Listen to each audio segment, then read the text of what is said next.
Kita akan masuk ke sesi yang ketiga. Jadi sesi ketiga ini judulnya adalah hormon imbalance dan PCOS. Wah, ini memang agak sedikit berat. Jadi mungkin teman-teman butuh ekstra perhatian nanti dan seperti yang tadi sudah saya sampaikan untuk sesi yang ketiga ini narasumber kita akan kita hubungkan secara online karena eventnya juga hybrid ya. Narasumbernya siang hari ini adalah Profesor Dr. Budi Weko, SPOGK, Ver MPH, dan bukan saya yang nanti akan ngobrol, yang akan jadi moderator.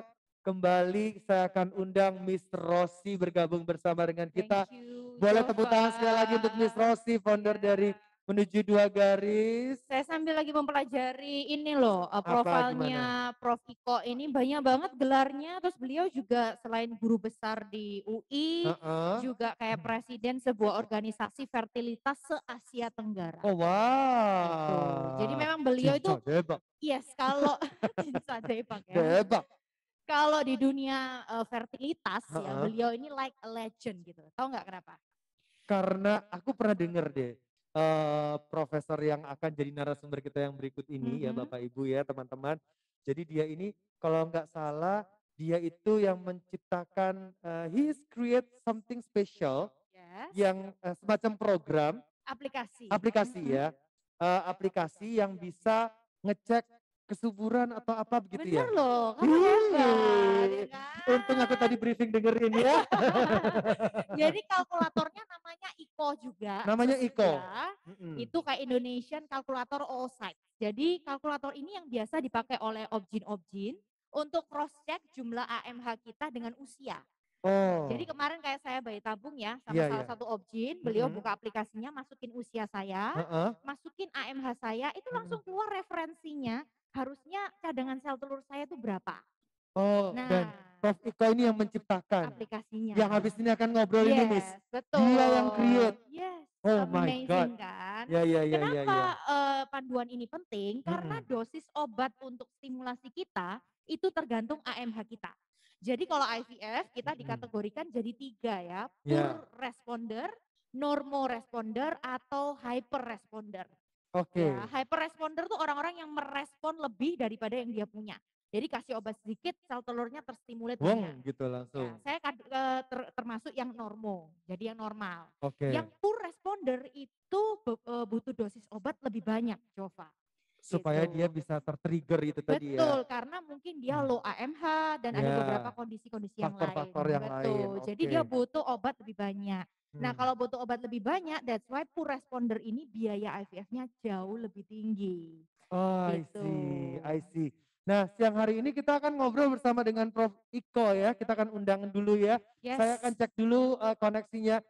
Selamat siang Prof. Iko. Bisa dengar suara saya, Prof?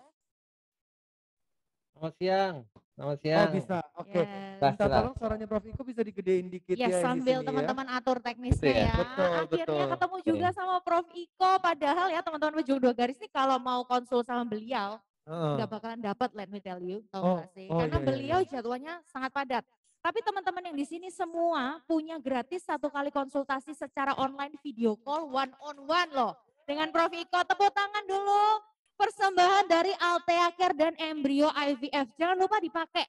Free benar-benar konsultasi, boleh sama Prof. Iko atau semua dokter dari Embryo IVF. Hanya di aplikasi Althea Care ya. Oke. Thank you sekali Kayaknya Jova udah sudah siap, bridging. boleh ya. Silakan Yes, Miss Rosi, thank Prof. Iko you. silakan. Ya. Prof. Iko, selamat siang. Apa kabar, Prof? Selamat siang, selamat siang. Nah, saya Mbak Miss siapa? Rosi, Prof, dari Surabaya. Oh, Rosi ya? Yes. Oke, selamat siang Mbak Rosi. Terima kasih telah diundang ke acara yang luar biasa ini. Terima kasih Prof. Iko buat supportnya dan waktunya. Prof, saya langsung nanya-nanya ya tentang topik kita pada siang hari Boleh, ini. boleh, boleh. Tentang hormon imbalance dan PCOS. Dokter, selama dokter menjadi guru besar, selama dokter menjabat sebagai seorang konsultan fertilitas dan objin, benar nggak sih kalau PCOS ini salah satu penyebab utama infertilitas pada wanita? Ya, betul sekali. Sindrom ovarium polikistik atau polycystic ovarian syndrome disebut sebagai PCOS atau dalam bahasa Indonesianya SOPK, itu merupakan salah satu penyebab gangguan kesuburan yang tersering ya di Indonesia dan juga di dunia. Ya, Oh wow, di gitu. Indonesia dan di dunia. Dokter, PCOS ini karena hormon yang tidak seimbang atau karena apa ya dok? Prinsipnya PCOS adalah salah satu jenis gangguan ovulasi yang dialami oleh perempuan pada saat usia reproduksi. Jadi yang terjadi adalah gangguan proses pematangan sel telur. Karena kita tahu bahwa setiap perempuan sehat itu akan memproduksi satu buah sel telur matang setiap bulannya. Itulah yang nantinya akan siap dibuahi oleh sperma sehingga terjadilah sebuah kehamilan. Atau bila tidak terjadi pembuahan, maka 2 minggu setelah ovulasi, seorang perempuan akan mengalami menstruasi atau peluruhan atau pelepasan dari sel dinding rahim. Baik dok. Nah, begitu kira-kira. Terima kasih penjelasannya. Siang hari ini Prof Iko punya materi kah untuk dibagikan kepada kita Prof? Punya. Baik, Ya. silakan Prof untuk bisa share screen. Prof yang share atau dari kami di sini? Saya boleh diizinkan, soalnya masih disabled nih, kalau Oke, diizinkan. baik. Teman-teman boleh diberi izin Prof Iko ya. Kira-kira Eh, materi yang akan Prof Iko bawain ya. tentang PCOS, penanganan dan treatmentnya gitu ya dok, Prof? Ya, kurang lebih seperti itu, Baik. bagaimana, sindrom ovarian polikistik ya, apa yang terjadi, ya bagaimana menegakkan diagnosis atau masalah pada PCOS, dan apa yang dihadapi oleh, perempuan yang mengalami PCOS, kira-kira seperti itu. Baik, silakan Prof Iko boleh share screen-nya karena sudah Ya, ada izinnya. oke, terima kasih. Ya, slide saya bisa terlihat ya? Terlihat dengan jelas Prof. Ya, baik. Ya, sindrom ovarian polikistik atau yang, PCOS ya tadi sudah saya sampaikan. Ya, kalau seperti ini, ya ini perempuan atau laki-laki nih kira-kira? Dari bodinya kayaknya perempuan ini dok, dari bajunya juga. Oke, Kayaknya perempuan. perempuan. Kalau ini perempuan atau laki-laki? Waduh ini nggak jelas, Prof gimana ya? Kalau ada laki-laki deh ini, laki-laki nih, ada kumis. Laki-laki, oke. Nah, Loh, salah ya, deh. Ini tebak-tebakan. ya. Bagaimana bisa begini, Prof? Yang sebelah ya, nah, bukan jorok nih. Tuh kan. Ya, ya. Ini the bearded women atau perempuan berjanggut. Ya, Oh, inilah yang pertama kali ya dikenal sebagai perempuan yang mengalami gangguan ovulasi yang termasuk ke dalam sindrom ovarian polikistik. oke. Jadi sindrom ovarian polikistik ini adalah sebuah kumpulan gejala yang bisa menyebabkan yang terjadi karena gangguan pematangan sel telur, dan akibat dari gangguan pematangan sel telur ini akan menyebabkan siklus haidnya menjadi terganggu, perempuan menstruasinya menjadi tidak teratur, kemudian otomatis karena tidak ada sel telur yang matang menjadi tidak subur, ya kemudian juga ya karena ada peningkatan hormon laki-laki sehingga akan mempengaruhi penampilan perempuan, ya. Dan yang lebih jauh lagi karena spektrum yang sangat lebar dari PCOS dan akibat adanya gangguan dari hormon, maka perempuan yang mengalami PCOS itu akan mengalami gangguan kesehatan ya kira-kira 20 tahun, 30 tahun ke depan dia akan mudah mengalami gangguan penyakit kardiovaskular ataupun sindrom metabolik. Jadi spektrumnya ada 3, Mbak Rosi, PCOS itu. Bisa menyebabkan gangguan kesuburan, bisa menyebabkan gangguan haid, dan yang terakhir bisa menyebabkan sindrom metabolik. Oke. Seperti itu. Intinya satu sebenarnya, intinya adalah karena tingginya hormon androgen atau hormon laki-laki di dalam ovarium atau di dalam indung telur seorang perempuan. Begitu. Makanya pada seorang perempuan yang mengalami PCOS tumbuhlah rambut berlebih ya di kumis, di janggut dan seterusnya. Ya, makanya dulu itu disebut sebagai perempuan berjanggut, the bearded women. Ditemukan pada tahun 1927 oleh Stein and Leventhal. Berapa banyak perempuan yang menderita PCOS? Ya, kita bisa lihat 5-10% perempuan usia reproduksi dapat terkena PCOS. Jadi kalau kita lihat pasangan usia reproduksi itu di Indonesia ada 60 juta ya. Perempuan setengahnya lah 30 juta. 10%-nya artinya ada 3 juta. Ada 3 juta perempuan yang mengalami PCOS di Indonesia. Ya, di Indonesia, belum di dunia ya. Jadi cukup besar. Gejalanya apa? Gejalanya ada 3 nih.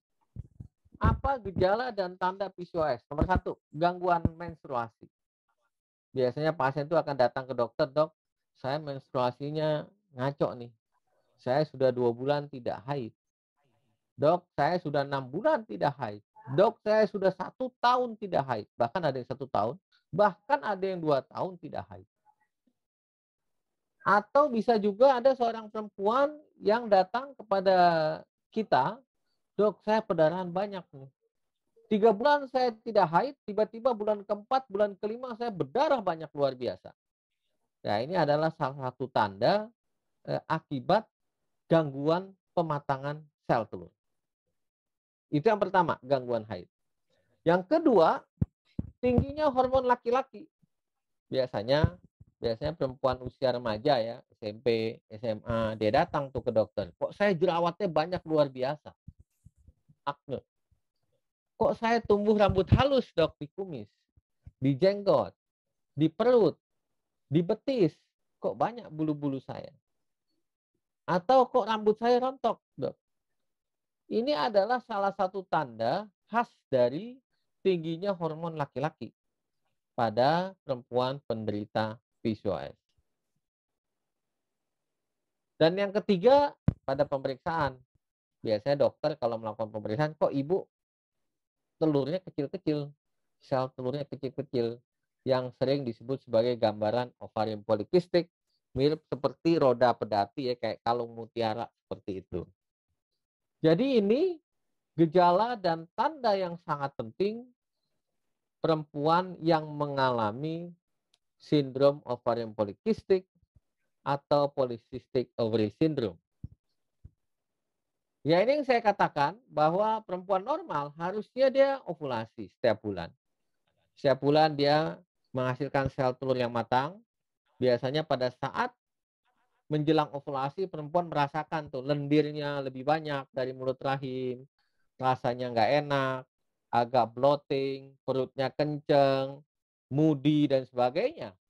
Ya, lendirnya panjang biasanya ya, itu tanda-tanda sel telurnya matang, tanda-tanda terjadinya ovulasi. Ya, kalau terjadi pembuahan, maka ada ketemu dengan sperma, maka terjadi pembuahan dan perempuan bisa hamil. Tetapi kalau tidak terjadi pembuahan, maka perempuan akan menstruasi. Nah, inilah spektrum gangguan ovulasi atau gangguan pematangan sel telur di mana PCOS merupakan penyebab terbanyak. Jadi, teman-teman semuanya, ibu dan mbak yang hadir, para ibu dan para mbak yang teman-teman kakak-kakak yang hadir ya, bila mengalami gangguan haid, siklus haidnya, dok, saya sebulan 2 kali menstruasi, saya 2 bulan nggak mens, saya 3 bulan nggak mens, hati-hati. Itu adalah salah satu tanda terjadinya gangguan ovulasi. Dan gangguan ovulasi harus dicari penyebabnya apa. Gangguan ovulasi itu penyebabnya ada 4. Bisa karena gangguan sentral, gangguan sinyal di otak. Bisa karena PCOS nomor 2. Bisa karena cadangan telurnya habis. Tadi Mbak Rosi bilang ada poor responder. Perempuan yang AMH-nya rendah, kalau pakai kalkulator IKO tuh yang rendah sekali, AMH-nya 0,16 misalkan, itu bisa terjadi gangguan ovulasi. Dan yang keempat, gangguan ovulasi yang terjadi karena tingginya hormon prolaktin. Dan dari keempat jenis gangguan ovulasi ini, PCOS adalah kelompok penyebab gangguan ovulasi yang paling banyak pengikutnya. Pasiennya paling banyak. Ya.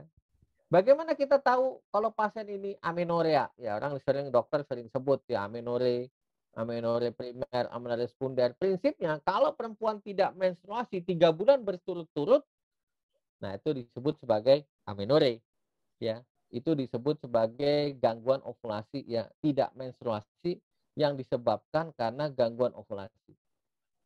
Biasanya dokter akan melakukan intervensi ya pada saat seorang pasien sudah mengalami gangguan tidak menstruasi selama 3 siklus haid berturut-turut. Jadi bisa 3 bulan, bisa 4 bulan, bisa 5 bulan, bisa 6 bulan. Yang penting 3 siklus berturut-turut dia tidak haid. Itu masuk dalam kategori amenorrhea. Amenorrhea sekunder. Nah, di situ biasanya dokter akan intervensi. Kalau dia belum memenuhi kriteria itu, biasanya dia masuk dalam kategori oligomenorrhea. Biasanya kita baru belum melakukan intervensi, ya kita cek terlebih dahulu, mencari, melihat, kita bisa juga observasi dan sebagainya. Perlu diwaspadai, pada perempuan yang baru menginjak pubertas, sekarang rata-rata usia pubertas perempuan Indonesia itu 9 sampai 10 tahun. Ya, pada 2 tahun pertama pasca pubertas, sering terjadi gangguan ovulasi yang sifatnya normal. Mengapa normal? Karena pada 2 tahun pasca ovulasi, fungsi hormon dari hipotalamus, ya pengatur sinyal hormon hipotalamus, hipofisis yang ada di otak dengan ovarium itu masih baru belajar dia. Baru belajar ovulasi. Sehingga biasanya 2 tahun, 3 tahun pasca pubertas, gangguan ovulasi masih sering terjadi. Nah, ini biasanya kita sangat berhati-hati pada remaja. Kita tidak terlalu cepat ya mengkategorikan bahwa remaja ini menderita PCOS. Tidak.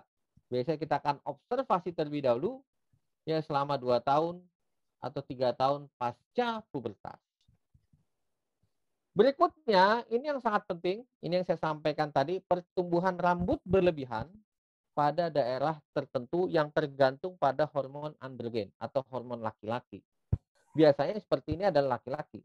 Tetapi pada perempuan pengidap PCOS ini mungkin terjadi karena adanya kadar androgen yang tinggi, yang lebih tinggi dari perempuan yang normal. Kondisi ini disebut sebagai hirsutism. Yang kedua, ada kelainan yang disebut akantosis nigricans. Ya, kehitaman bisa di ketiak, bisa di tengkuk. Ini bukan daki nih, digosok pakai batu, pakai sabun nggak bakal hilang. Ini Dok, adalah kok salah bisa satu. se-ekstrim itu ya dia hitam? Ya, betul, betul. Ini adalah salah satu tanda adanya gangguan kerja hormon insulin. Teman-teman tahu hormon insulin adalah hormon yang tugasnya memasukkan gula atau glukosa ke dalam sel. Pada penderita PCOS, hormon insulin ini mengalami gangguan. Dia tidak bisa bekerja di tempatnya. Akibatnya, karena hormon insulin tidak bisa bekerja di tempatnya, terjadilah produksi yang berlebihan, terjadilah kondisi hiperinsulin, dan hiperinsulin ini akan mengacaukan pembentukan androgen di dalam ovarium atau dalam indung telur sehingga menjadi berlebihan. Ya, ini khas pada perempuan-perempuan atau pada orang-orang penderita resistensi insulin atau gangguan kerja hormon insulin, ada kelainan yang disebut sebagai akantosis nigricans. Makanya dulu sindromnya pada tahun 1935 itu disebut sebagai hair and syndrome. Hair, rambut ya, hiperandrogen, IR-nya insulin resistant, AN-nya androgen, hair and syndrome. Ya, jadi ini yang menjelaskan mengapa pada pasien-pasien PCOS umumnya terdapat riwayat atau history ya di keluarganya itu ada penderita diabetes mellitus atau kencing manis. Dan pasien PCOS pun dalam 20 tahun, 30 tahun mendatang kalau tidak diobati dengan benar, dia akan jatuh kepada menjadi penderita diabetes mellitus atau penderita kencing manis. Nah, inilah daerah-daerah yang tidak boleh tumbuh rambut pada perempuan. Kalau laki-laki iya ya, kumis, janggut, dada, perut, ya, kemudian tangan, betis di depan, paha, ya, ini punggung, kemudian di daerah bokong. Ini daerah-daerah yang sangat sensitif dengan hormon androgen. Jadi kalau pada perempuan ya terdapat pertumbuhan rambut berlebih pada daerah ini, ya ini disebut sebagai hirsutism dan hampir pasti terjadi karena tingginya hormon androgen dan paling sering karena sindrom ovarium polikistik. Mengapa disebut polikistik? Disebut polikistik karena ya ovariumnya tuh telurnya kecil-kecil. Mungkin ibu-ibu atau teman-teman yang sudah sering pergi ke dokter, dokter sering bilang, ibu nih telurnya banyak tapi kecil-kecil begitu ya. Sel telurnya banyak tapi kecil-kecil. Ya kayak dapat ikan banyak tapi kecil-kecil gitu ya. Nggak bagus dia. Ya, ini kalau dengan ultrasonografi bisa terlihat seperti ini. Bolongannya kecil-kecil seperti kalung mutiara. Ini sering kita sebut sebagai kalung mutiara. Ya, gambaran kalung mutiara yang menandakan bahwa sel telurnya banyak tetapi tidak bisa berovulasi. Ya, mengapa perempuan dengan PCOS bisa terjadi gangguan haid? Buat yang saya sampaikan tadi, karena tidak ada ovulasi. Kalau perempuan yang ovulasi, yang telurnya matang, ketika telurnya pecah, netes, ovulasi akan diproduksi hormon yang namanya progesteron. Progesteron inilah yang akan menyiapkan dinding rahim supaya dia tebal, sehingga kalau terjadi pembuahan, embrio bisa nempel di sini. Itu sudah diatur oleh Yang Maha Kuasa Allah Subhanahu wa taala sedemikian rupa bahwa irama hormon itu demikian sinkron. Ya, sel telur berkembang, estrogen naik, sel telur tambah besar, ya, LH-nya naik, telur pecah, keluarlah progesteron. Namanya progesteron. Progesteron itu asal katanya progestasi. Gestasi itu artinya kehamilan. Jadi dia hormon pro kehamilan. Selama ini hormon progesteron itu banyak diberikan sebagai penguat kandungan. Begitupun yang terjadi pada siklus haid. Pasca ovulasi, progesteron yang baik akan menyiapkan dinding rahim supaya embrio bisa nempel. Apa yang terjadi pada PCOS? Yang terjadi pada PCOS telurnya kecil aja begini, tidak pernah besar. Sehingga tidak pernah ada hormon progesteron. Oleh karena itu, dia tidak mengalami menstruasi. Karena menstruasi itu terjadi kalau tidak ada pembuahan, ya hormon progesteron akan turun. Ketika hormon progesteron turun, terjadilah pendarahan karena dinding rahim lepas. Itulah yang disebut sebagai menstruasi. Kalau terjadi kehamilan, hormon progesteron tidak akan pernah turun. Namanya hormon progestasi. Dia akan dipertahankan oleh hormon kehamilan yang disebut sebagai HCG. Itu loh, kalau tes pack positif, yang bikin positif itu hormon HCG namanya. Makanya hormon HCG itu penting banget. Itu diproduksi ketika embrio nempel di sini, embrio masuk ke dalam lapisan dinding rahim, diproduksilah hormon HCG yang oleh dinding embrio. Hormon HCG inilah yang akan mempertahankan korpus luteum untuk memproduksi hormon progesteron sehingga kehamilan tetap bertahan. Jadi ibu-ibu bisa memahami ketika tes pack positif, HCG-nya artinya tinggi. Kalau HCG tinggi, progesteronnya tinggi dan dia bisa memberikan makanan kepada bayi, pada embrio sehingga dia berkembang menjadi bayi yang sehat. Pada ibu yang tidak mengalami ovulasi, tidak akan pernah ada progesteron. Sehingga tidak akan pernah ada lonjakan progesteron dan dia tidak akan menstruasi. Nah, kira-kira seperti itu gambaran pasien-pasien PCOS atau pasien-pasien sindrom ovarium polikistik. Ya, gambar ini hanya ingin menunjukkan bahwa ada peran hormon insulin yang sangat luar biasa pada terjadinya gangguan sindrom ovarium polikistik. Jadi hati-hati ya pada pasien-pasien dengan riwayat keluarganya ada diabetes mellitus ya. Dan makanya teman-teman yang mengalami PCOS, dokternya memberikan obat untuk memperbaiki kerjanya hormon insulin. Disebut sebagai insulin sensitizer. Obatnya itu ada yang namanya metformin atau glucopak, ya. Ada yang namanya inlasin, ada yang namanya pioglitazone, ya, ada yang namanya aktos dan sebagainya. Tapi umumnya metformin atau glukopak itu yang paling populer. Tujuannya memperbaiki supaya hormon insulinnya baik. Kalau hormon insulinnya baik, maka sel telur akan diproduksi lagi dan pasien akan ovulasi. Salah satu tanda pasien PCOS berhasil diobati dengan baik adalah siklus haidnya kembali normal. Ingat itu. Ketika siklus haidnya kembali normal, itu tanda bahwa mulai terjadi ovulasi kembali. Artinya tanda kalau diberikan insulin sensitizer, metformin, metforminnya bisa bekerja dengan baik, insulinnya bekerja dengan baik, sehingga pasien bisa ovulasi kembali, dan pasien bisa hamil. Yang kedua, yang juga sangat penting adalah peran vitamin D pada pasien PCOS. Teman-teman bisa lihat bahwa 90% perempuan Indonesia mengalami defisiensi vitamin D. Ya, sangat ironis ya di negara tropis, ya tapi itu memang kenyataan yang harus kita akui. Ketika tubuh mengalami defisiensi vitamin D, maka akan mempercepat terjadinya gangguan kerja hormon insulin. Ya ini tadi saya sampaikan, kalau terjadi gangguan kerja hormon insulin, terjadilah tingginya hormon androgen, ya kemudian terjadilah gangguan ovulasi. Inilah yang terjadi pada pasien PCOS.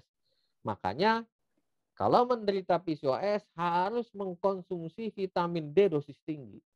Paling tidak 5.000 international unit per hari, ya ditambah dengan kalsium, ditambah dengan insulin sensitizer, ditambah dengan upaya-upaya exercise ya pada pasien-pasien yang obes, untuk memperbaiki distribusi lemak visceral sehingga memperbaiki resistensi insulin dan memperbaiki siklus haid.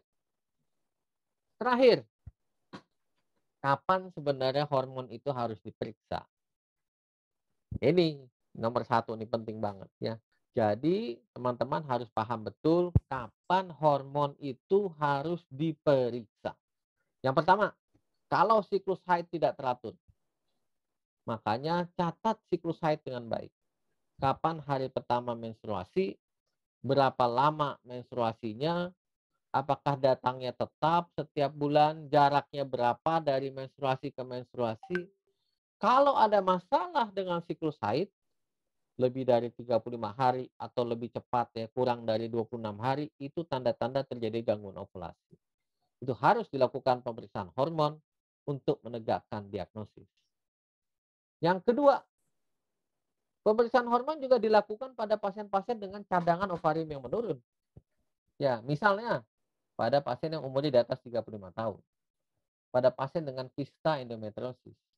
Pada pasien dengan riwayat operasi kista. Dok, saya pernah dioperasi dulu. 2 kali lagi, dok. Laparoskopi, kista endometriosis dioperasi, tumbuh lagi, operasi lagi. Ini salah satu tanda cadangan ovarium harus diperiksa. Periksalah AMH. Ya, hormon yang paling baik untuk menentukan cadangan ovarium. Yang ketiga, konfirmasi ovulasi. Untuk meyakinkan seorang pasien itu ovulasi atau tidak, ya kita bisa melakukan ovutest ya. Pakai urin, itu LH yang dicek, atau ambil darah. Kalau 1 minggu pasca ovulasi, kadar progesteron di atas 10 nanogram per mililiter, maka kita yakin, Ainul yakin bahwa telah terjadi ovulasi pada pasien atau pada teman kita tersebut. Nah, ini yang harus diwaspadai ya pada pasien-pasien PCOS, termasuk adalah kelompok pasien yang harus dilakukan pemeriksaan hormon. Bagaimana menegakkan diagnosis? Ya, sangat banyak ya. Ini yang harus ditanyakan. Ya, apakah ya ada gangguan haid? Udah pasti. Selain itu ditanyakan, ada nggak penurunan atau peningkatan berat badan yang berlebihan? Ada nggak gangguan penciuman? Karena kalau ada gangguan penciuman, gangguan ovulasi kemungkinan disebabkan oleh gangguan sinyal di pusat. Pertumbuhan rambut berlebih dan jerawat, tadi PCOS. Keluar air susu dari payudara. Ini salah satu tanda hormon prolaktin yang tinggi misalkan. Ya ini, ya riwayat keluarga pun harus ditanya. Pemeriksaan indeks massa tubuh, ya kemudian payudara, ada keluar cairan susah atau tidak, waist to hip ratio, ya tumbuhnya rambut dan seterusnya. Dan kita bisa lihat bahwa ini sangat penting lingkar perut pada seorang perempuan harus di bawah 88 cm. Yang menandakan kalau lebih dari 88 cm kemungkinan besar bisa terjadi sindrom metabolik yang bisa mengakibatkan perempuan tersebut yang menderita penyakit kardiovaskular atau menderita penyakit diabetes mellitus dan seterusnya. Karena PCOS itu dekat banget dengan sindrom metabolik. Jadi selain gangguan haid, infertilitas, yang ketiga sindrom metabolik ini yang penting pada pasien-pasien PCOS.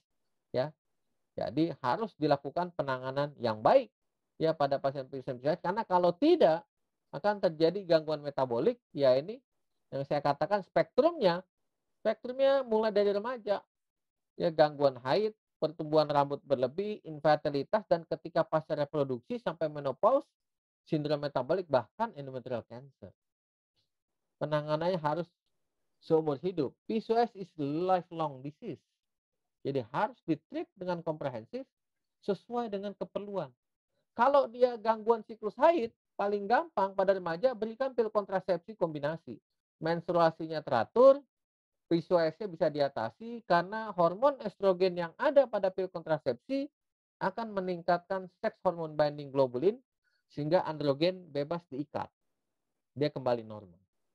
Pada pasien yang ingin punya keturunan, berikan obat untuk membesarkan sel telur, berikan insulin sensitizer, kalau perlu lakukan inseminasi, kalau tidak berhasil juga bayi tabung ada di lini ketiga untuk mengatasi pasien-pasien PCOS dengan gangguan kesuburan.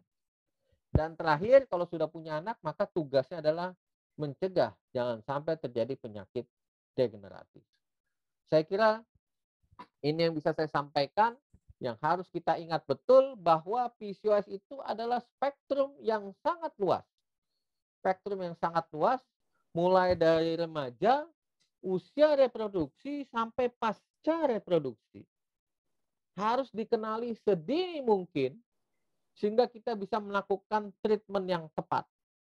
Apakah treatmentnya itu untuk gangguan haid, apakah untuk infertilitas, atau untuk mencegah penyakit degeneratif dan sindrom metabolik.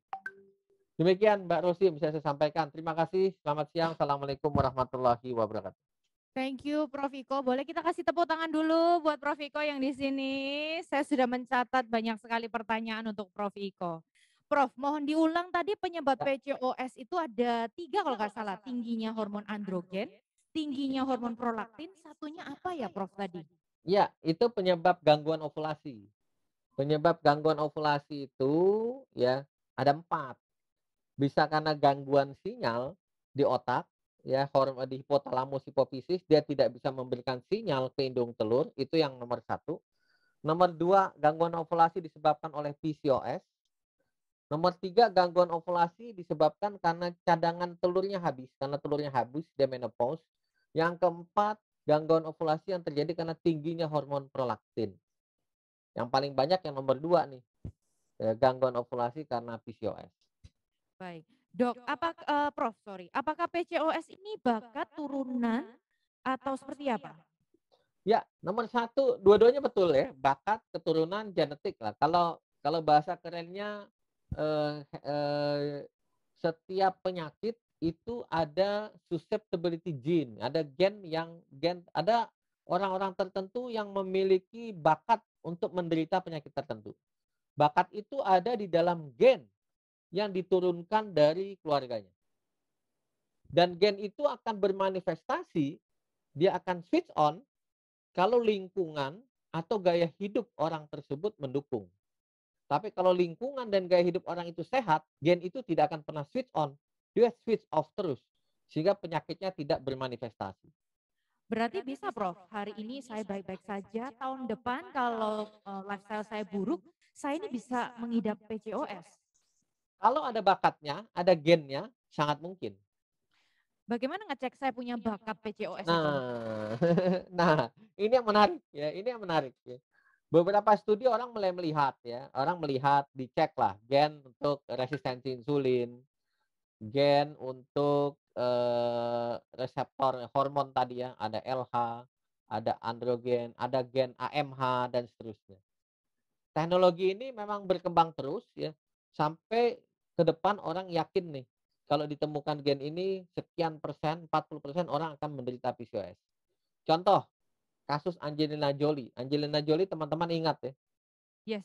Ya, dia rela dilakukan mastektomi pengangkatan payudara dua-duanya karena dia tahu ketika diperiksa dia ada gen BRCA1 dan 2 yang mutasi sehingga 80% dia diduga akan menderita kanker payudara. Makanya dilakukan pengangkatan payudara dua-duanya. Kira-kira seperti itu. Untuk PCOS ini sedang dikembangkan terus ya, gen-gen yang bisa mendeteksi secara dini orang ini berpeluang untuk menderita PCOS. Oke, gen-gen atau bakatnya ini ada levelnya nggak dok? Ada orang yang sangat rentan atau kerentanannya ini ada level-levelnya nggak? Pasti ada, pasti Oke. ada. Tapi untuk PCOS belum ya. Ini kita belum berani meyakinkan. Tetapi itu ada tentu persentase Oke, dalam ada persentase. persentasenya ya. Nah, Jadi kita teknologi ini disebut sebagai precision medicine. Tentu sering mendengar teman-teman precision medicine, inilah precision medicine. Ya, kenapa sekarang pemerintah begitu getol ya melakukan pemeriksaan whole genomic sequencing misalkan. Ada next generation sequencing. Ya, salah satunya adalah ini.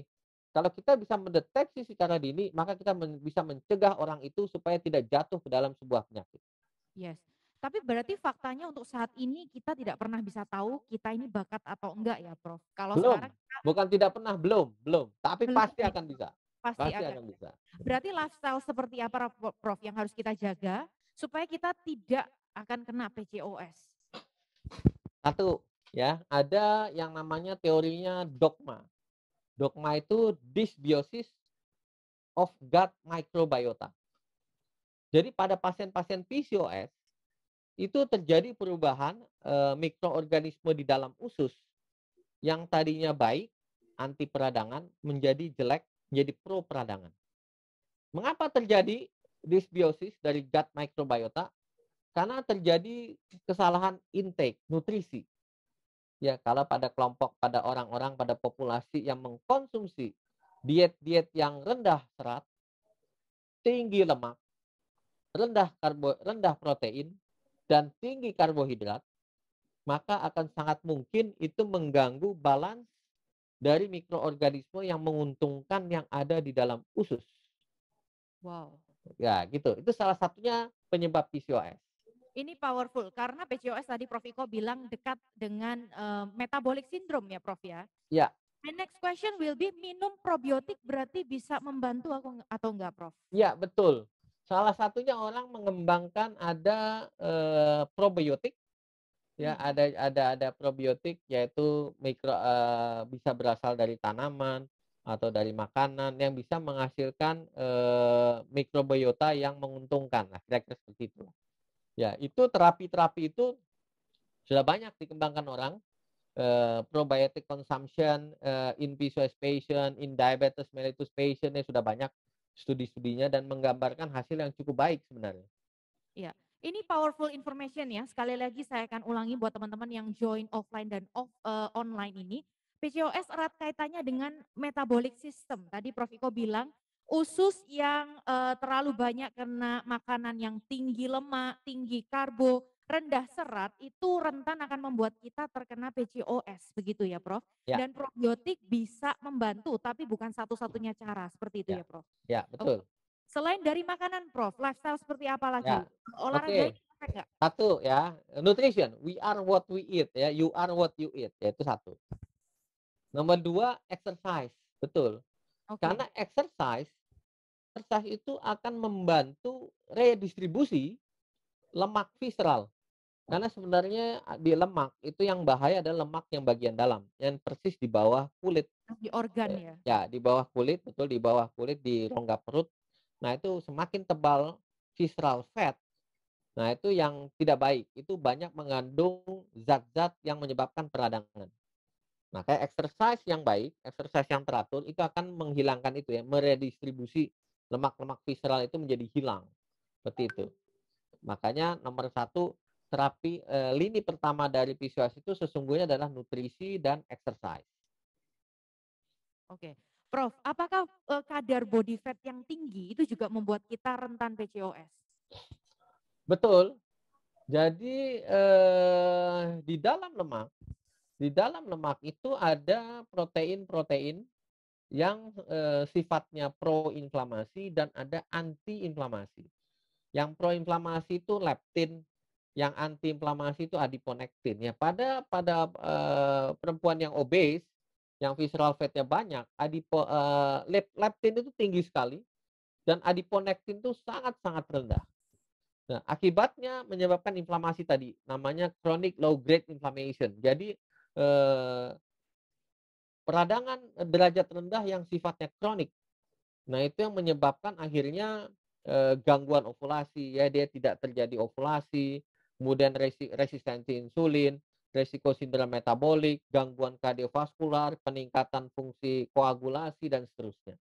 Nah, itu yang saya Ya. kira ini yang isu yang sangat hot ya sekarang, bagaimana mengaitkan itu.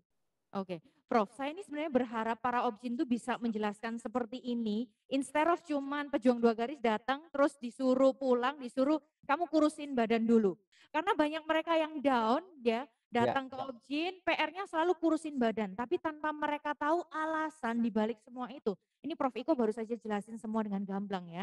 Jadi teman-teman yang menyaksikan online dan offline, kita sekarang punya strong reason kenapa kita harus mempraktekkan gaya hidup yang sehat, makan makanan yang tinggi protein ya, tinggi lemak baik dan rendah karbohidrat, pola makan yang seimbang gitu ya Prof ya. Tapi ya, Prof, betul. punya teman yang PCOS sampai sekarang sudah gaya hidup sehat, itu nggak bisa hamil alami. Ya. Ada juga teman saya yang PCOS hanya dengan mengganti lifestyle itu bisa hamil alami. Beda Ya, kedua kasus ini ya. apa Prof? Ya, betul. Ya, ini menarik sekali nih Mbak Rosi ya pertanyaannya. Jadi betul, di dalam PCOS itu ada phenotype ya, ada grup lah. Karena kan dia ada 3 gejala ya. PCOS itu ada 3 kan. Satu adalah gangguan ovulasi, kedua adalah hiperandrogen, ketiga adalah gambaran ovarium polikistik.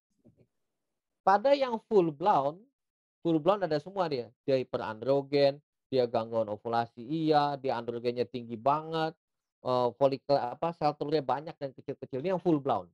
Yaitu kita sebut sebagai phenotype A. Ini adalah derajat yang paling berat. Biasanya untuk derajat yang paling berat, wah ini menangani kasusnya mesti sabar. Satu kata kuncinya adalah sabar. Saya selalu bilang pada pasien-pasien PCOS, Bu, nomor satu adalah sabar. Ya, kalau yang full blown. Karena yang full blown ini perlu waktu menanganinya. Ya, kita harus memberikan insulin sensitizer, selain perbaiki lifestyle tadi ya, kita harus berhati-hati dalam memberikan obat-obatan untuk membesarkan sel telur. Karena pada umumnya kelompok yang full blown ini resisten terhadap obat-obatan.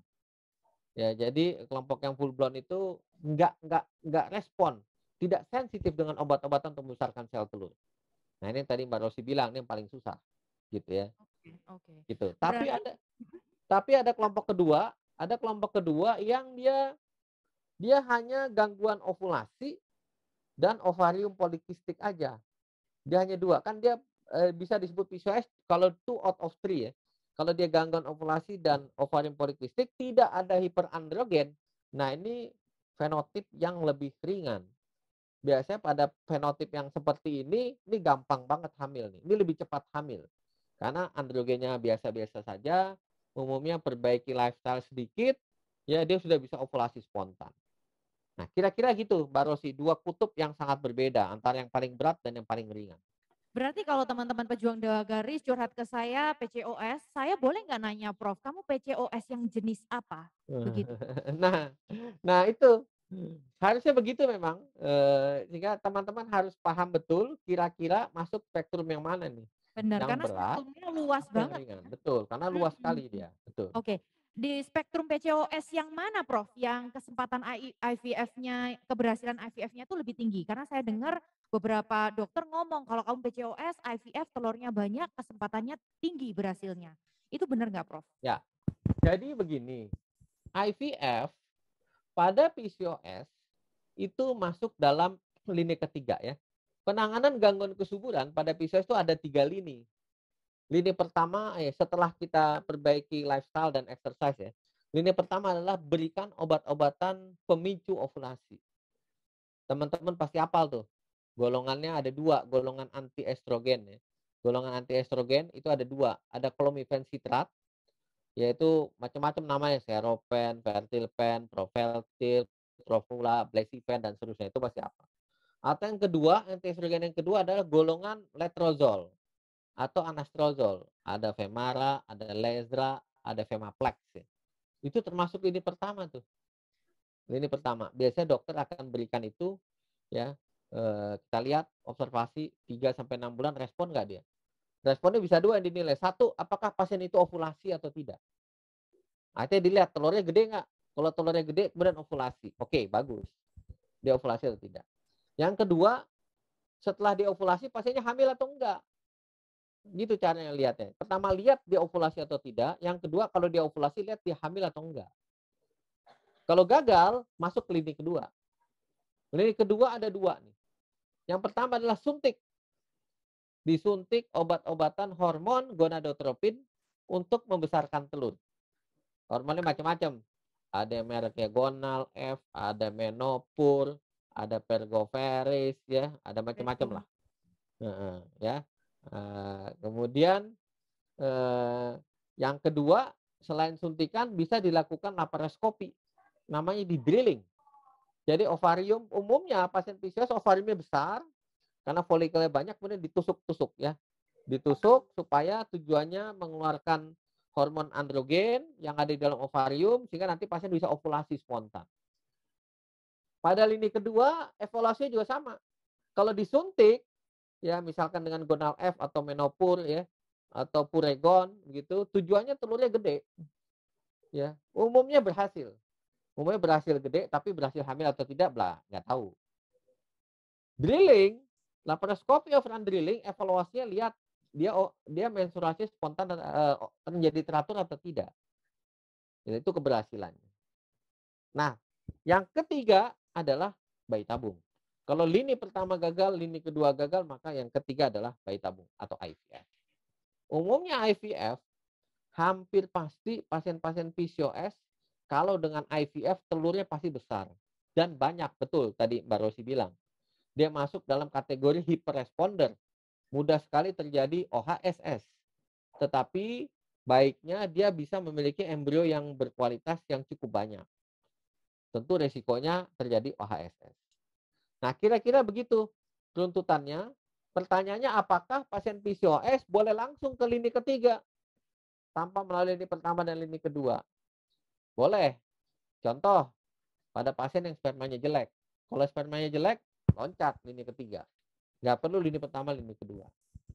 Yang kedua, pada pasien yang tubal block, bilateral tubal block, ya tuba fallopinya kiri kanan tersumbat, dia boleh loncat ke lini ketiga. Atau yang ketiga, pada pasien yang diperkirakan akan terjadi kegagalan yang tinggi kalau diberikan clomiphene citrat atau diberikan aromatase inhibitor. Pasien yang mana? Pasien yang obes, pasien yang kadar AHMA-nya sangat tinggi, pasien yang ovariumnya sangat besar, pasien yang LH-nya sangat tinggi. Nah, ini adalah kriteria-kriteria pasien yang mungkin akan gagal dengan obat minum. Sehingga dia paling tidak dia lini kedua lah harus disuntik untuk membesarkan telurnya. Karena kalau tidak, kita tidak akan pernah bisa mendapatkan sel telur yang besar. Demikian, Mbak Rosi. Ya, Prof. Iko, sebelum saya mengundang audiens di sini untuk bertanya maju ke depan, pertanyaan terakhir, berapa banyak telur pada saat OPU yang Prof. Iko pernah ambil pada penderita PCOS? Paling banyak pernah panen berapa, Prof? Paling banyak saya pernah mendapat hampir 60 sel telur. Gila, dari 2 ovarium 60 telur, Prof. Berapa lama itu vakum-vakum sel telurnya? Tindakannya sih nggak lama lah, 15 menit lah, 10 menit, 15 menit. Itu bius total ya, Prof, 60 telur ya? Benar, 60 itu kualitasnya gimana, Prof? Dari 60 itu bisa dicek sperma? Nah, umumnya pada pasien PCOS dari 60 sel telur kita bisa mendapatkan paling tidak 25, 30 atau 40% yang telurnya bagus, kita udah senang tuh. Karena 25% aja udah 15 udah banyak gitu. kita bisa dapat embrio yang let's say katakanlah blastosis 10 aja udah bisa dapat 6 sampai 10 ya gitu ya. Itu Oke. sudah cukup. Umumnya begitu pada pasien PCOS. Tidak semuanya bisa menjadi sel telur dengan kualitas yang baik. Screeningnya bagaimana Prof? Dari 60 telur ini kita lihat baik buruknya itu kategorinya dari mana? Nomor satu, kita lihat tingkat kematangannya. Ketika kita pick up, nomor satu lihat kematangannya. Matang nggak nih telur? Mhm. Ya kan? Yang matang kita bisa lihat ada first polar body ya. Kalau yang nggak ada yang 3/4 matang, ada yang setengah matang. Nah, 3/4 matang, setengah matang kita singkirkan dulu lah ya. Yang matang yang kita injek ya, kita lakukan fertilisasi seperti itu. Kemudian kita bisa lihat lagi dari morfologinya ya, sel telur kita bisa lihat zona pellucida, bisa lihat polar body, bisa lihat perivitelin space dan seterusnya, sitoplasmanya. Secara morfologi kita bisa menentukan sel telur ini kualitasnya baik atau tidak. Ya, baik. Mungkin pertanyaan pertama akan saya undang teman-teman. Silakan nomor 1, berikutnya ibu yang nomor 2. Silakan maju ke depan, sis. Tolong teman-teman dipilih, dibantu pilih ya. Yang sudah nanti boleh standby. Silakan supaya Prof Iko bisa melihat. Ramai Ya, banget Prof di sini. Silakan iya. perkenalkan diri dan langsung pertanyaannya. Perkenalkan, nama saya Debri. Saya mau tanya dok. Ya. Jadi saya ini riwayatnya endometriosis. Ya. Dan dari awal haid sampai 3 tahun terakhir ini haid saya cuma 1 tahun, mungkin sekitar 4 sampai 6 kali saja. Nah terus saya pernah laparoskopi tahun 2019 dengan AMH saya waktu itu 4,7-an dok. Setelah laparoskopi kan katanya biasanya turun ya dok ya, Ya. jadi 3. Saya emang turun waktu itu jadi 3. Tapi pada saat saya mau start IVF, ternyata AMH saya naik jadi 6 dok. Nah itu karena apa ya? Soalnya karena biasanya yang saya tahu kalau udah laparoskopi itu turun, tapi ini malah naik. Terus pertanyaan yang kedua, saya ini kan waktu start IVF stimulasi kan LH-nya rendah banget ya dok ya. Ya. Jadi yang harusnya cuma suntik gonal akhirnya ditambah pergoveris. Pergoveris, ya. Pertanyaan nah terus saya tanya ke dokter saya, kenapa penyebab LH saya rendah? Itu katanya karena ada gangguan sinyal itu dok, yang kata dokter tadi. Nah itu pertanyaannya, kalau untuk gangguan sinyal itu bersifat permanen dalam artian saya nggak bisa lagi, maksudnya saya nggak bisa tanpa bantuan obat-obatan atau dengan perubahan gaya hidup itu bisa sembuh gitu dok. Itu aja. Oke. Boleh langsung dijawab ya, Bu Rosi? Ya, silakan Prof. Ya, terima kasih Bu Debri. Saya kira pertanyaan yang baik ya. Nomor 1 ya, ini pada pasien endometriosis ya, betul sekali. Pasien endometriosis itu kuncinya sebenarnya endometriosis itu obatnya hamil. Ya kan? Nomor 1 ngobati endometriosis bikin dia hamil, atau yang kedua dia menopause, dia akan hilang tuh. Cuma kalau ibu kan pasti harus hamil ya, karena ibu pengen hamil. Nah, AMH. Ya, AMH itu yang pertama dilihat dulu ya, AMH itu satuannya apa? Dia ada 2 satuan. Dia bisa pikomol per mililiter atau nanogram per mililiter. Yang biasa kita pakai di Indonesia adalah nanogram per mililiter. Tetapi sekarang laboratorium mencantumkan dua-duanya tuh, ada pikomol, ada nanogram. Kalau dari nanogram, misalkan 2 nanogram per mililiter, dijadikan pikomol itu dikali 7, dia 14 pikomol per mililiter. Dan sebaliknya, kalau ada data 20 pikomol, itu tinggal dibagi 7, artinya dia 3 nanogram per mililiter. Jadi nomor 1, lihat dulu hati-hati satuannya apa. Ya, lihat, tolong dicek, karena kan 2 kali cek ya. Jangan-jangan yang satunya nanogram, satunya pikomol. Begitu. Kemudian yang kedua, AMH itu berkorelasi positif dengan jumlah sel telur kita. Dengan folikel yang tampak di ovarium ketika dokter melakukan ultrasonografi. Oleh karena itu, pasti dokter akan meyakinkan AMH seorang perempuan, seorang pasien, dengan jumlah folikel yang tampak di ovarium.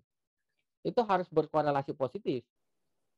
Ya, perempuan Indonesia, ini penelitian saya ya, dari 1.600 perempuan Indonesia yang saya buat normogram, sehingga lahirlah kalkulator IKO yang ada di Play Store, bentar lagi ada di Apple Store. Rata-rata perempuan Indonesia usia reproduksi itu kadar AMH-nya antara 2 sampai 3 sampai 4 nanogram per mililiter. 2 sampai 4. Kalau di atas 5 nanogram per mililiter, penelitian saya menunjukkan pasien ini cenderung mengalami PCOS. Jadi rata-rata antara 2 sampai 4. Kalau 2 sampai 4 nanogram per mililiter, kalau kita lakukan ultrasonografi, folikelnya di kiri dan kanan, ya itu minimal ya di kiri itu bisa 8, di kanan 8 lah. Kalau antara 2 sampai 4 tuh total itu folikelnya antara 10 sampai 15. Jadi di cross check. Kalau kita tidak yakin dengan AMH, cross check. Benar nggak folikelnya? Mana yang lebih dipercaya, folikel atau AMH? Saya lebih percaya folikel. Karena AMH kalau labnya beda, mesinnya beda, satuannya beda, bisa berubah. Nah itu kira-kira. Ya. Nah yang kedua mengenai LH. Ya, pada pasien-pasien yang ada kelompok pasien yang secara genetik dia memiliki kadar LH yang sangat-sangat rendah. Ya, defisiensi LH yang terjadi karena gangguan sinyal secara genetik. Ya, itu disebut sebagai kelompok WHO kelas 1 ya, kita sebut. Biasanya pada pasien ini, pasien tidak pernah ovulasi, dia nggak pernah menstruasi biasanya. Itu kalau dia mau membesarkan telur harus disuntik. Ya, itu kelompok itu yang secara genetik. Tetapi berikutnya ada kelompok-kelompok pasien yang usianya di atas 35 tahun atau 36 tahun ke atas ya, mulai terjadi gangguan sekresi LH ya dari hipofisis. Ya ini disebut sebagai kelompok poor responder. Pada kelompok-kelompok yang demikian, memang pada saat stimulasi kita harus memberikan suplementasi LH dari luar. Nah, prinsipnya pada pasien endometriosis sebenarnya penanganannya adalah kalau ingin hamil ya harusnya kita pertimbangkan betul tindakan pembedahan. Ya, karena tindakan pembedahan ya pada pasien-pasien yang ingin hamil endometriosis itu harus dipertimbangkan betul. Bagaimana usia pasien, cadangan ovariumnya bagaimana, ya, kemudian fungsi tubaknya seperti apa, spermanya seperti apa. Yang harus dipertimbangkan. Jangan sampai tindakan pembedahan yang dilakukan itu justru hanya akan mengurangi cadangan ovarium tanpa meningkatkan kemungkinan kehamilan. Nah ini yang memang harus sangat berhati-hati ya. Sehingga lini pertama pasien endometriosis untuk penanganan kehamilan memang betul IVF. Dan IVF without surgery. Bahkan somehow IVF itu menjadi emergency IVF. Mengapa emergency? Karena cadangan ovariumnya sangat-sangat rendah. Sehingga strictly we proceed to IVF. Begitu Bu Debri kira-kira. Semoga menjawab. Ya. Kalau untuk kalau untuk ininya sendiri dok, apa bisa diperbaiki dari gaya hidup atau gimana dok? Untuk LH-nya ya. Iya ya. Untuk LH-nya ya sebenarnya sih kita tidak terlalu memusingkan ya untuk memperbaiki produksi LH karena mengapa? Karena kita bisa melakukan intervensi dengan baik ya. Kita bisa manipulasi contoh ya misalkan ibu ingin membesarkan sel telur dengan gonadotropin begitu ingin IVF ya. Kita bisa melakukan penyuntikan dengan FSH saja ya. Kita kurangi pemberian atau penyuntikan antagonis GnRH seperti Cetrotide ya sehingga tidak menekan LH terlalu dalam ya. Sangat banyak modifikasi yang bisa dilakukan kalau ibu ingin ikut IVF. Tapi kalau natural, saya kira pasien endometriosis untuk natural pregnancy a bit lower the chances-nya sangat rendah lah. Begitu. Ya, Ya. terima kasih. Terima kasih Sis Debri. Berikutnya saya undang mungkin boleh angkat tangan yang ingin bertanya. Nanti diatur sama teman-teman panitia. Satu di sebelah sana dan satu bapak sebelah sini. Untuk next pertanyaannya silakan maju ke depan. Sister yang sudah pegang mic. Supaya lebih cepat dan efisien ya. Berikutnya tolong dipersiapkan. Boleh saya minta tolong angkat tangan. Silakan maju ke depan. Mohon 2 pertanyaan lagi yang mau bertanya. Siapa tadi sebelah sini ya? Satu sebelah sana teman-teman. Satu lagi bapak yang baju kuning sebelah sana. Silakan.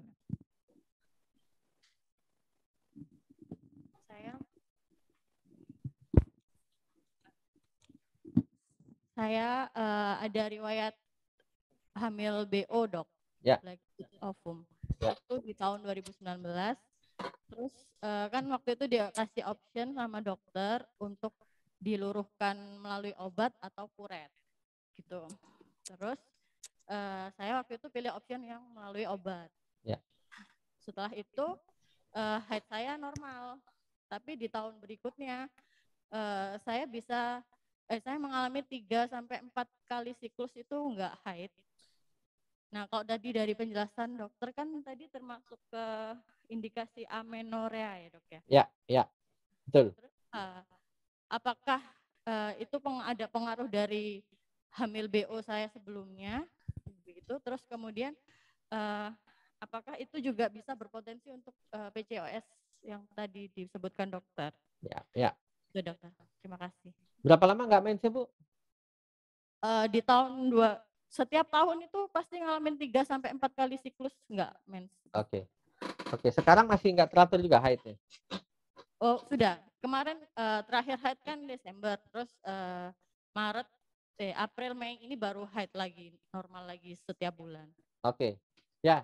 Baik, terima kasih. Yang pertama, BO atau blighted ovum umumnya terjadi akibat embrionya yang terimplantasi dia tidak normal secara genetik. Ya, lebih dari 50% BO itu terjadi karena aneuploidi dari embrio. Itu yang pertama ya. Kenapa aneuploid? Aneuploid bisa terjadi karena faktor sel telur, bisa terjadi karena faktor sperma. Usia di atas 37 tahun ya 75% sel telur itu kemungkinan aneuploid. Makanya kalau di atas 37 tahun angka keguguran itu tinggi sekali. Karena tingginya aneuploidi dari sel telur. Sperma, semakin rendah jumlah sperma, di bawah 5 juta per cc, apalagi di bawah 1 juta per cc, kemungkinan aneuploidinya sangat-sangat tinggi. Jadi kalau ada kasus BO, kemungkinan besar adalah karena aneuploidi.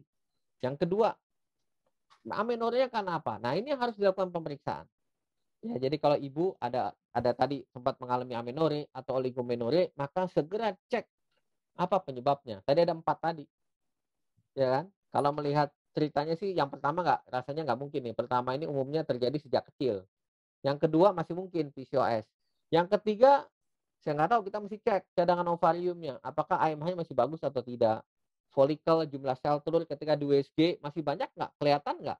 Ketika dokternya USG, kelihatan nggak jumlah sel telur di kiri kanan ovariumnya? Biasanya dokter bisa menghitung di kiri ada berapa, di kanan ada berapa. Dan yang keempat, prolaktin. Hormon prolaktin tinggi atau tidak? Paling gampang keluhan prolaktin yang tinggi kalau ada keluar air susu dari payudara misalnya. Tapi itu harus dicek. Jadi pada kasus ini harus dicek apakah ada PCOS, apakah ada penurunan cadangan sel telur, apakah ada tinggi hormon prolaktin. Kalau semuanya normal, nggak ada masalah, hati-hati. Jangan-jangan ada masalah di dinding rahimnya. Karena bisa saja perlekatan yang terjadi pasca pasien yang memiliki riwayat kuretase itu menyebabkan gangguan haid atau amenore, yaitu disebut sebagai amenore uteriner. Ya, amenore yang terjadi karena masalah yang ada di dalam dinding rahim. Nah itu Bu, jadi itu harus diinvestigasi semuanya sehingga tegaklah masalah kenapa Ibu mengalami gangguan haid. Demikian. Mau tambahan lagi? Silakan. Nah, waktu saya BO itu kan peluruhannya saya memilih untuk pakai obat kan. Obat. Ya. Bukan kuret karena memang waktu itu dokter saya menghimbau memang kalau kuret efeknya bisa tadi pelekatan rahim tadi. Ya. Ini apakah kalau saya pakai peluruhan obat tadi itu juga berpotensi untuk terjadi pelekatan di rahim tadi? Oh enggak, tidak. Kalau pakai obat umumnya aman. Ya, umumnya tidak terjadi. Saya menyampaikan tadi untuk pasien yang memiliki riwayat kuret. Oh ya. Okay. Gitu.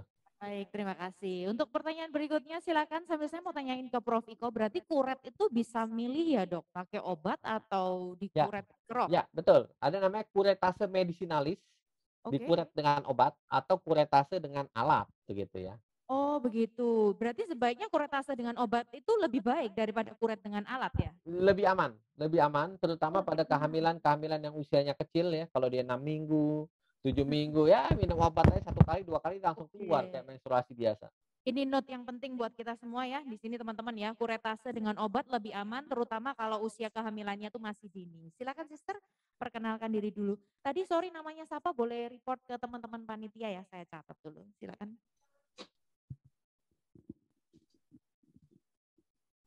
Selamat siang Prof. Ya. Nama saya Devi. Di sini saya masih mulai mau program hamil, Prof. Ya. Baru 1,5 tahun menikah. Ya. Kapan hari saya sempat telat haid, kemudian Ya. saya sempat periksa Ya. sama dokter, SPOG-nya itu setelah diperiksa, saya disuruh menunggu sampai 10 hari telat. Kalau memang belum haid, disuruh periksa hormon prolaktin dan TSHS, dokter. Nah, fungsinya periksa prolaktin dan TSHS itu apa? Itu pertanyaan saya yang pertama.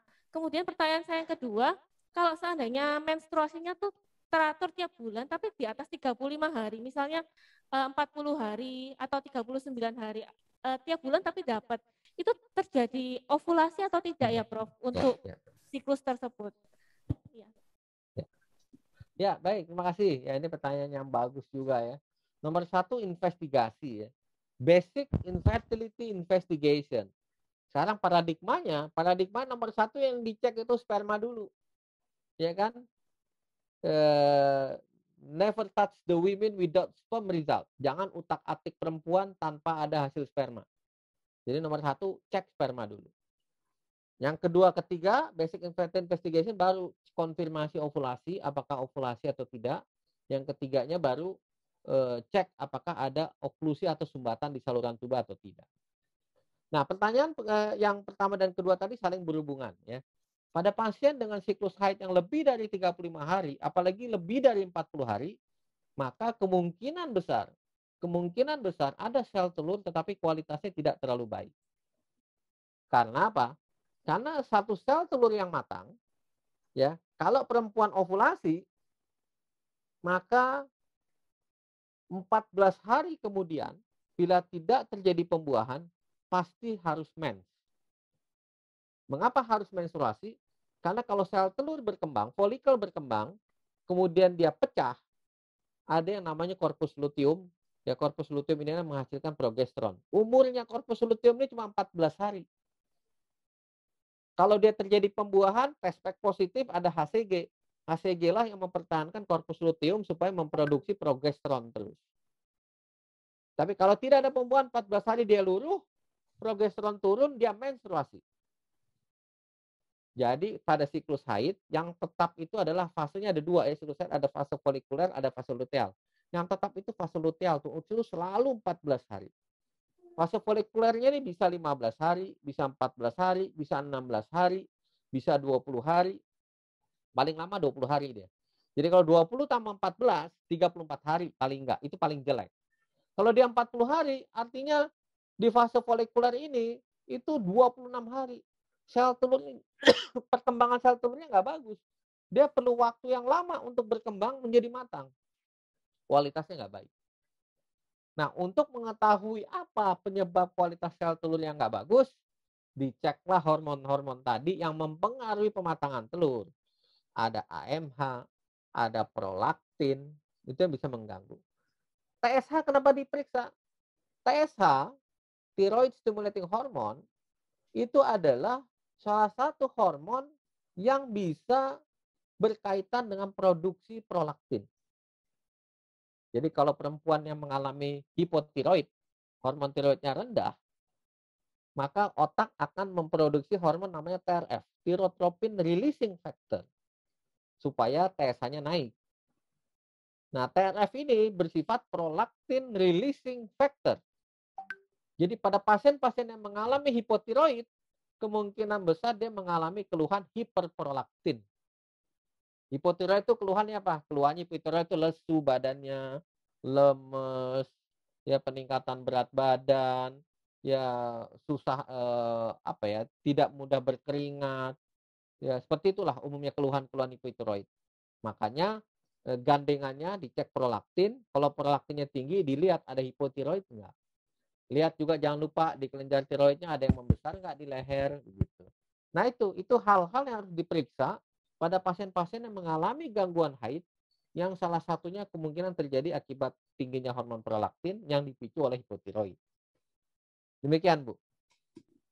Satu lagi Prof, pertanyaan saya untuk diagnosa PCOS itu hanya berdasarkan USG ya Prof ya?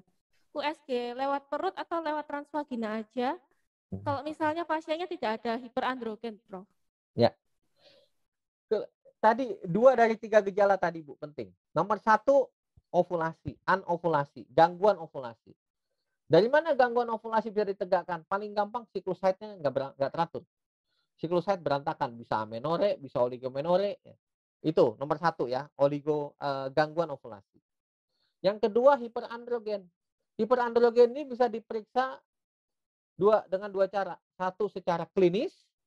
Secara klinis tadi kita lihat ada pertumbuhan rambut berlebih, hirsutism, kita bisa lihat jerawat, ketombe, rambut rontok, ya kan, akantosis nigricans tadi. Jadi hiperandrogen bisa secara klinis atau secara laboratorium. Bisa dicek, periksa darah namanya free androgen index. Dicek itu hormon testosteron dibagi SHBG. Yang ketiga, ultrasonografi. Gambaran ovarium polikistik wajib dengan ultrasonografi transvaginal atau kalau pada perempuan yang belum menikah bisa transrektal. Pasien disebut PCOS kalau 2 dari 3 gejala positif. Dia bisa anovulasi dengan hiperandrogen atau anovulasi dengan ovarium polikistik atau tiga-tiganya positif ya, atau hiperandrogen dengan ovarium polikistik dan seterusnya. Kira-kira begitu. Terima kasih Sis Evi. Untuk next silakan bersiap. Mungkin masih ada yang ingin bertanya, ya silakan di bagian belakang satu. Boleh angkat tangan sekali lagi yang ingin bertanya. Jeremy boleh disiapin itu yang bertanya ya. Oke, silakan. Ya. Selamat siang, Prof. Ya, siang. Ya. Izin Prof, saya Doni. Kebetulan saya juga dulu pasien dari Prof Budi. Ya, Prof. Maksud saya ya? Iya, No. di Jakarta dulu, Prof, di RS. Ya. Nah, izin Prof, saya di Jakarta dulu kan sempat operasi hidrosalping dengan Prof. Ya. Dan juga sempat IMSEM sama Prof. Ya. Nah, dari hasil IMSEM itu kan belum dikasih rezeki, Ya. Prof. Ya. Nah, istri menderita PCOS. Ya. Nah, akhirnya karena saya pindah tugas, Prof mengarahkan saya untuk program IVF. Ya. Nah, dari program IVF ini saya mendapatkan 12 sel telur ya. Yang jadi embrio itu 7, Prof. Oh ya, bagus. Ya. Nah, dari 7 itu dilakukanlah proses FET yang pertama, ya. Dimasukkan 3, itu sempat Prof, sempat hamil selama 7 minggu. Oh ya, oke. Setelah itu terjadilah keguguran, Prof. Ya. Akhirnya setelah itu dokter coba mengevaluasi, yaitu apakah penyebab dari keguguran ini ada 2, Prof. Kata dokter bisa embrionya maupun bisa rahim. Ya. Nah, dari rahimnya kita akhirnya melakukan sesuai prosedur, yaitu kita melakukan SHG, Prof. Ya. Dari SHG ternyata hasilnya normal. Bagus. Tidak ada apa-apa. Akhirnya kita lanjut proses untuk FET yang kedua. Ya. Nah, di FET yang kedua ini ternyata sama sekali tidak menempel, Prof. Ya. Nah, yang saya ini juga, Prof, kenapa pas setelah FET kedua ini, istri saya kan ada PCOS. Ya. Setelah FET kedua ini menstruasinya ini malah tambah parah, Prof. Bisa sampai 6 bulan. Oh, nggak teratur lah. Iya. Apakah gara-gara penyebab dari pensuntikan hormon-hormon tersebut atau gimana? Kayak itu yang saya kurang tahu, Prof. Terus yang kedua itu gara-gara tidak normal ini akhirnya istri saya misalnya 4 bulan nggak mens, minum obat Primolut. Ya. Ya. Nah, mens. Ya. Nah, itu. Apakah ada pengaruhnya nggak, Prof? Misalnya sering minum obat seperti itu, obat untuk membuat mens. Seperti itu, Prof. Sama yang terakhir mungkin dari kejadian saya ini, mungkin minta masukan atau arahan dari Prof. Sebaiknya saya seperti apa, Prof? Karena sudah terjadi kegagalan 2 kali. Ya. Ya. Mungkin itu. Terima kasih, Prof. Ya. Ya. Ya, baik, terima kasih Mas Doni. Jadi betul memang kegagalan kehamilan pada usia dini itu bisa karena faktor embrio endometrium ataupun faktor transfer embrio. Kalau melihat bahwa embrio sempat nempel sampai 7 minggu, umumnya sih karena faktor embrio nih kalau saya melihat ya. Karena embrio mampu menempel, artinya endometrium harusnya nggak masalah. Dinding rahim harusnya bagus.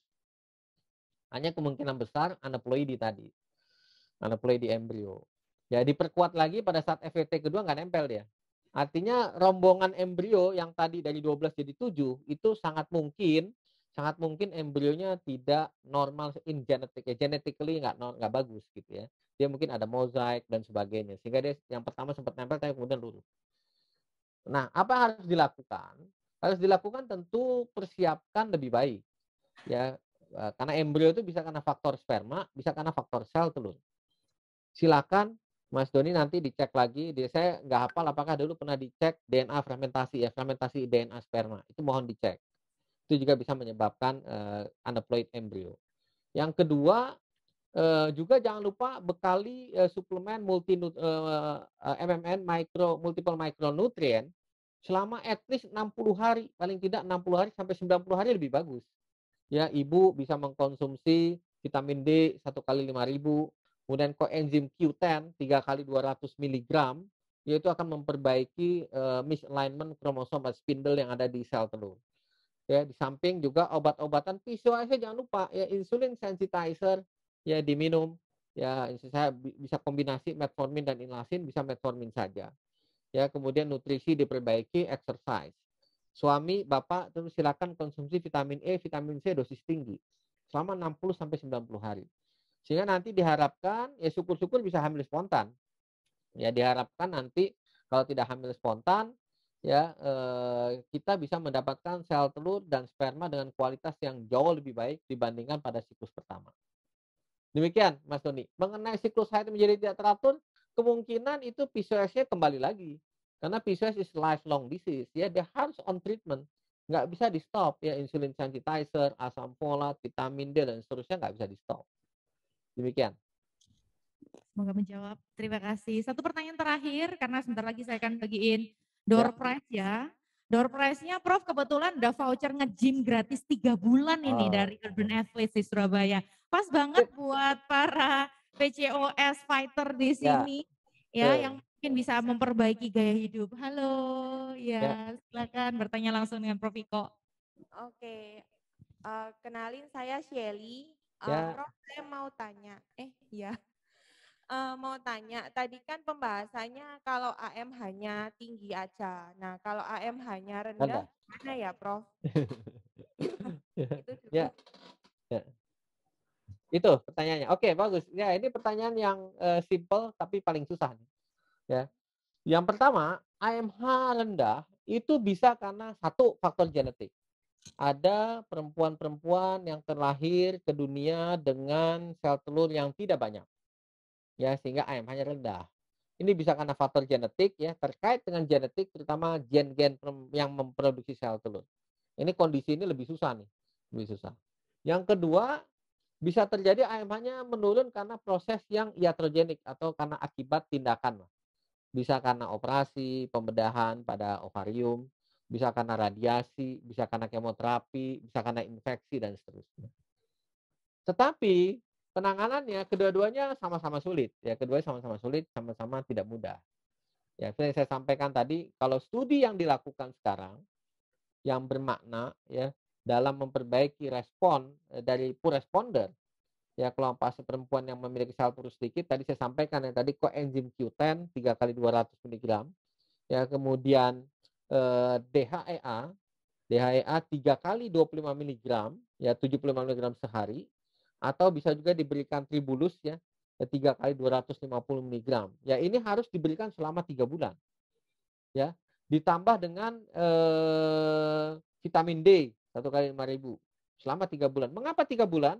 Karena sesungguhnya sel telur itu perjalanannya untuk masuk ke dalam siklus yang bisa diintervensi dengan obat-obatan, dia butuh waktu 65 hari sampai dengan 85 hari. Makanya kenapa 3 bulan? Why 3 months? Gitu loh. Karena obat-obat itu bekerja pada fase preantral namanya. Jadi harus diberikan selama 3 bulan sebelum stimulasi. Ya, kemudian setelah masuk stimulasi, bisa ditambahkan suntikan dengan growth hormone. Karena growth hormone itu akan meningkatkan jumlah DNA mitokondria di sel telur. Sehingga akan memperbaiki kualitas sel telur. Nah, ini kira-kira yang bisa kita lakukan. Ya, a part of that, ya di luar teknik tadi, memang ada teknologi-teknologi lain ya, yang melakukan IVA misalkan, in vitro activation. Tapi saya terus terang belum pernah melakukan. Ini dilakukan oleh teman-teman saya yang di Jepang ya, Profesor Kawamura ya, kemudian ada tim kita yang juga belajar di sana, Dr. Kemal, Dr. Mila ya, tim saya juga yang mengembangkan in vitro activation. Itu lebih susah lagi ya, ovariumnya diambil, kemudian dicacah-cacah, dimasukkan lagi ke dalam ya, sehingga diaktifasi. Prinsipnya kita squeeze di ovary. Jadi ovariumnya diperes gitu supaya sisa-sisa folikel itu keluar. Nah, seperti itu. Nah, dan kata kuncinya tadi sabar memang. Harus sabar sampai benar-benar menanti. Ya, pengalaman saya pasien-pasien yang AMH 0,016, 0,003 bisa keluar sel telur, tapi memang harus sabar. Hanya memang kualitasnya ya. Sebagian besar ya, saya dapat sel telur, dapat embrio, ya ada yang nggak bagus, ada sebagian kecil yang dia bagus, tapi memang angka kehamilan masih sangat rendah karena angka aneuploidinya yang masih sangat tinggi. Demikian Bu, kira-kira. Prof. Iko, apakah teknik menyuntikkan stem cell ke ovarium itu bisa rejuvenate Iya. ovarium? Ya, sudah banyak yang orang melakukan case report ya, dengan terutama antara lain menyuntikkan selain stem cell dengan menyuntikkan PRP. Ya, PRP walaupun hasilnya masih inkonklusif ya, beberapa studi melaporkan ada yang hasilnya baik, ada yang tidak. Ya, saya pribadi sudah mulai melakukan, tapi saya belum berani mempublish karena kita harus melakukan kajian penelitian dengan lengkap ya. Tekniknya tidak terlalu mudah karena ovarium umumnya kecil pada pasien-pasien yang memang memiliki sel telur yang nggak banyak ya. Itu tidak terlalu mudah juga, dan kita masih berdiskusi berapa dosis yang terbaik ya, berapa kali harus diberikan. Itu PRP masih seperti itu. PRP pada thin endometrium itu lebih established ya, kita sudah melakukan sebagai layanan biasa pada kasus-kasus endometrium yang sangat tipis, itu bisa berhasil kita tebalkan dengan sangat baik menggunakan PRP intrauterine. Demikian. Terakhir ya Dok, satu lagi. Ya. Tadi kan diceritakan kalau sel telur itu kan dari lahir udah bawaannya ada yang banyak, ada yang sedikit. Betul. Untuk yang misalnya kurang beruntung nih sedikit, Ya. Terus misalnya dokternya menjelaskan bahwa sel telurnya sudah nggak ada. Ya. Nah, itu apakah bisa dimunculkan lagi atau diproduksi lagi?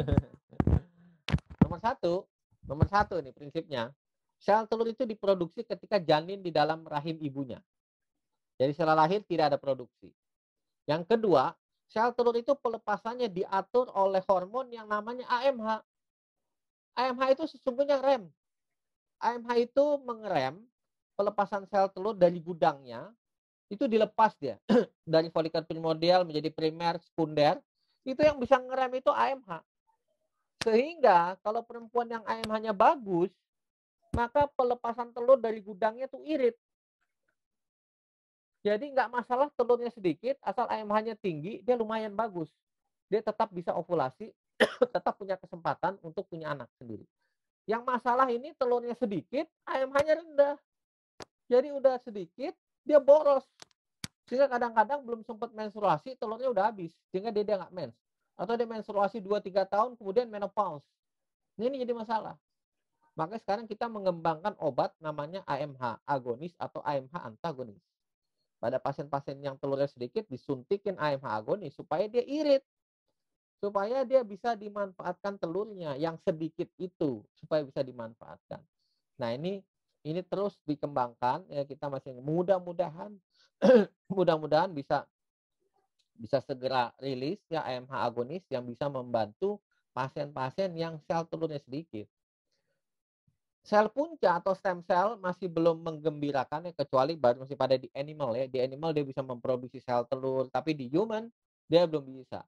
Karena stem cell umumnya ya embryonic stem cell yang berpotensi besar saat ini masih memiliki kendala barrier dari sisi etik dan hukum ya. Sebagian besar sekarang stem cell adalah dari dewasa ya.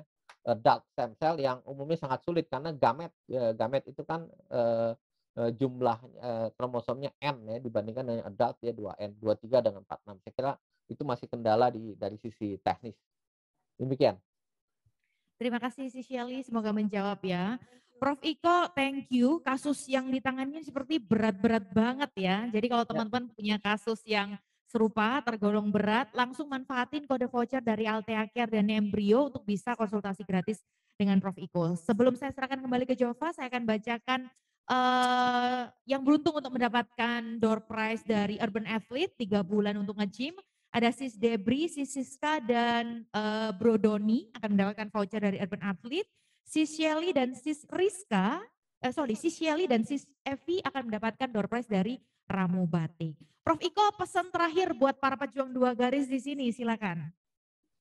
Iya, nomor 1 ya tentu saya selalu pesan 3 tahu aja nih, 3 tahu. Yang pertama, tahu kapan harus memeriksakan ke dokter, memeriksakan kesuburan, itu penting banget tahu.